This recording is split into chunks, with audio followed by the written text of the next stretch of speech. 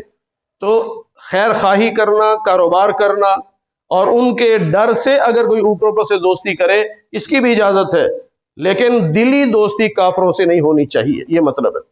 پھر اللہ فرماتے ہیں کہ جو ایسا کرے گا تو اللہ کی طرف سے اسے کچھ نہیں ملے گا، ہاں اگر کوئی ان سے ڈر رہا ہے اور ڈرنے کی وجہ سے کوئی ان سے محبت کر رہا ہے، یعنی دوستی اوپر اوپر سے کر رہا ہے، اس کی اجازت ہے، لیکن پھر بھی اللہ کہتے ہیں کہ ان سے نہ ڈرو، مجھ سے ڈرا کرو، تم سب نے اللہ کی طرف لوٹ کے جانا ہے۔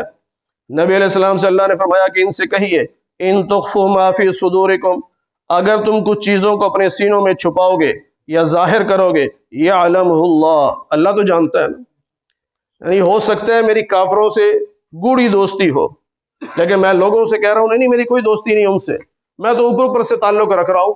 اللہ کہہ رہا ہے کہ میں تمہارے سینوں کے بھیدوں کو بھی جانتا ہوں۔ دنیا والوں کو تم دھوکہ دے لو گے، اللہ کو تو نہیں دے سکتے دھوکہ، اللہ کو سب پتہ ہے کہ کون دل سے دوستی کر رہا ہے، کون اوپر اوپر سے کر رہا ہے، اللہ کو سب پتہ ہے۔ اللہ تو زمین و آسمان کی ہر چیز کو جانتا ہے، اور وہ ہر چیز پر قادر ہے۔ یوم تجد کل نفس ما عملت، قیامت کے دن ہر انسان، ہر نفس دیکھ لے گا جو اس نے نیک عمل کیے وہ بھی، اور جو برے عمل کیے وہ بھی، یعنی نامہ اعمال جو کھل جائے گا، نیک اعمال بھی لکھے ہوں گے، برے بھی لکھے ہوں گے، سب پتہ چل جائے گا۔ اس وقت انسان چاہے گا کہ کاش میرے اور اس برے عمل کے درمیان لمبا فاصلہ ہوتا، یعنی میرے قریب ہی نہ ہوتا یہ برا عمل، لیکن اس وقت پچھتانے کوئی فائدہ نہیں ہوگا۔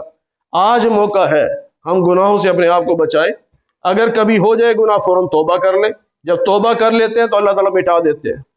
پھر اللہ فرماتے ہیں وَيُحَذِّرُكُمُ اللَّهُ نَفْسًا، اللہ تمہیں ڈراتا ہے اپنے آپ سے، کہ لوگوں سے ڈرا کرو، اللہ سے ڈرا کرو۔ وَاللَّهُ رَؤُوفٌ بِالْعِبَادِ، اللہ تعالیٰ اپنے بندوں پر بڑا ہی شفیق اور مہربان ہے۔ قل، آپ ان سے کہیے اگر تمہیں اللہ سے محبت ہے، اگر تم یہ کہتے ہو تمہیں اللہ سے محبت ہے تو فَاتَّبِعُونِی، پھر میری پیروی کرو۔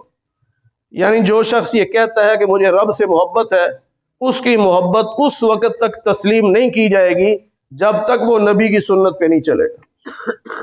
نبی کی سنت پہ چلے گا تو رب سے محبت ہے، اگر نبی کی سنت پہ نہیں چلتا تو جو جھوٹ بول رہا ہے اسے رب سے محبت نہیں ہے۔ اللہ فرماتے ہیں کہ آپ ان سے کہہ دیجئے، اب ایک تو یہ ہے کہ تمہارا دعوی محبت تب قابل قبول ہوگا جب تم نبی کی سنت پہ چلو گے۔ ایک اور دوسرے انداز میں اللہ سمجھا رہے ہیں کہ جب تم میرے محبوب کی سنت پہ چلو گے پھر تمہیں نہیں کہنا پڑے گا کہ مجھے رب سے محبت ہے، یحببکم اللہ، پھر رب تم سے محبت کرے گا۔ نبی سے، ان کی سنتوں پر چلیں گے، نبی سے محبت کریں گے تو ہمیں یہ دعوے نہیں کرنے پڑیں گے کہ مجھے اللہ سے بڑی محبت۔ اللہ کہتا ہے تم چھوڑو، پھر میں تم سے محبت کروں گا اور تمہارے گناہوں کو معاف کر دوں گا۔ واللہ غفور الرحیم، اللہ تعالیٰ بخشنے والا، رحم کرنے والا ہے۔ اللہ نے نبی علیہ السلام سے فرمایا کہ ان سے کہیے اطیعوا اللہ والرسول، اللہ کی اطاعت کرو، اللہ کے رسول کی اطاعت کرو۔ اگر تم منہ پھیرو گے تو یاد رکھو اللہ کافروں سے محبت نہیں کرتا، اللہ کی محبت ایمان والوں سے۔ ان اللہ اصطفیٰ آدم، اللہ تعالیٰ نے آدم علیہ السلام کو چنا، نوح علیہ السلام کو چنا، ابراہیم علیہ السلام کی اولاد کو چنا، حضرت عمران کی اولاد کو چنا، علی العالمین، اور انہیں فضیلت دی تمام جہانوں پر۔ ذریۃ بعضها من بعض، یہ سب ایک دوسرے کی اولاد میں آتے ہیں، یعنی سب کے باپ آدم علیہ السلام، پھر ان کی اولاد میں نوح علیہ السلام، پھر ان کی اولاد میں ابراہیم علیہ السلام، پھر ان کی اولاد میں عمران علیہ السلام، پھر آگے ان کی اولادیں، تو یہ سب ایک دوسرے کی اولاد میں آتے ہیں۔ واللہ سمیع علیم، اللہ تعالیٰ ہر بات کو سننے والا اور جاننے والا ہے۔ اللہ تعالیٰ ہمیں قرآن کریم کی صحیح سمجھ نصیب فرمائے۔ الحمدللہ رب العالمین والعاقبۃ للمتقین، والصلاة والسلام على سید الانبیاء والمرسلین وعلى آلہ واصحابہ اجمعین۔ اے اللہ ہم سب کے صغیرہ کبیرہ گناہوں کو معاف فرما، اے اللہ درس قرآن کو اپنی بارگاہ میں قبول فرما، اے اللہ بیماروں کو صحت کاملہ نصیب فرما، بے روزگاروں کو حلال رزق نصیب فرما، حرام کے لقمے سے ہماری حفاظت فرما۔ اے اللہ جتنے مسلمان دنیا سے جا چکے سب کی مغفرت فرما دے۔ اے اللہ سب کو جنت الفردوس میں اعلیٰ مقام نصیب فرما دے۔ اے اللہ ہم سب کو قیامت کے دن حضور نبی پاک صلی اللہ علیہ وسلم کی شفاعت نصیب فرما، جنت میں آپ کی رفاقت نصیب فرما، آپ کے دست مبارک سے حوض کوثر کا پانی پینا نصیب فرما۔ اے اللہ جیسے آج ہم آپ کے گھر میں آپ کے قرآن کے نام پر اکٹھے ہیں، اے اللہ ہم سب کو جنت میں بھی اکٹھا فرما دے۔ اے اللہ محض اپنے فضل و کرم سے حضور نبی پاک صلی اللہ علیہ وسلم کے صدقے سے ہماری دعاؤں کو قبول فرما لے۔ وصلی اللہ علی النبی الکریم برحمتک یا ارحم الراحمین۔